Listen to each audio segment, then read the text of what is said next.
임마누엘 칸트의 판단력 비판은 칸트 저서 중에서 가장 어려운 저서이다. 판단력 비판에서 가장 중요한 개념은 천재이다. 천재란 무엇인가? 천재란 기회에 규칙을 주는 재능이다. 이 재능은 기예가의 선천적인 생산적 능력으로서 그 자신 자연에 속하므로 사람들은 또한 천재란 선천적인 마음의 소질로서 그것을 통해 자연은 기예에게 규칙을 주는 것이다라고 표현할 수도 있겠다. 천재의 능력에는 두 가지 특징이 있다. 기능적 능력과 마음의 능력이다.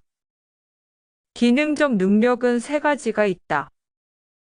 첫째, 음악, 웅변. 둘째, 그림과 조각, 건축. 셋째, 시와 글. 세 가지 중에서 가장 낮은 능력은 음악, 웅변이고 그 다음이 그림과 조각, 건축이며 가장 높은 능력은 시와 글이다. 글 쓰는 능력은 세상을 변화시키는 가장 중요한 능력이다. 그러므로 예술을 위해서는 상상력, 지성, 정신 그리고 취미가 요구된다 하겠다. 마음의 능력은 윤리적 능력이며 숭고함이다. 숭고한 것이란 그것을 단지 생각할 수 있다는 것만으로도 감관의 모든 자를 뛰어넘는 마음의 능력을 증명하는 것이다. 단순히 기능적 능력만 뛰어난 자를 기능적 천재라고 칭하지만 기능적 능력과 마음의 능력이 동시에 천재성을 타고난 자는 진정한 천재이다. 여기서 말하는 기능적 능력은 시와 글을 말하는 것이다. 왜냐하면 시와 글의 천재성은 세상을 변화시키는 능력이기 때문이다. 서양 현대 대학교 시스템을 만든 사람은 칸트이다.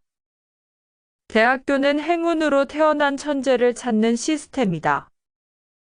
칸트가 가르쳤던 물리학, 생물학, 화학, 문학, 평화에 대해 뛰어난 업적을 남긴 사람에게 상을 주었던 것이 노벨상의 기원이다.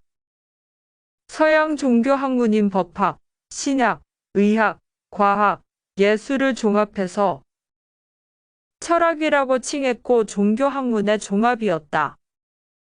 아우구스티누스는 최초로 물리학, 수학, 생물학 등의 과학을 학문으로 발전시킨 인물이다. 서양 종교는 학문을 발전시켜서 영원한 평화를 이룩하는 것이 궁극적 목적이었다. 이것이 아우구스티누스의 사상이었지만 서양 종교의 부패와 종교적 광신 때문에 학문의 발전을 가로막는 결과를 낳았다. 서양 종교는 기능적 능력이 탁월한 천재가 지배하는 플라톤의 철인 정치를 채택했다.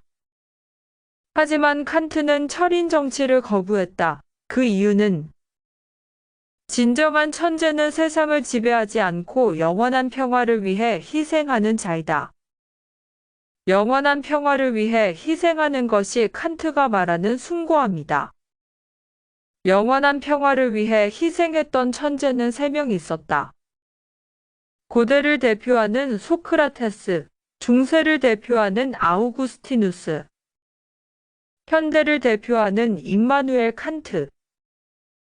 칸트는 현대의 대학교 시스템과 유엔을 만들었고 독립한 미국의 정치 시스템인 삼권 분립을 정립시켰다.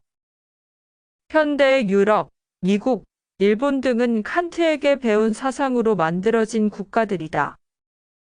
한마디로 현대를 만든 사람이 칸트이다.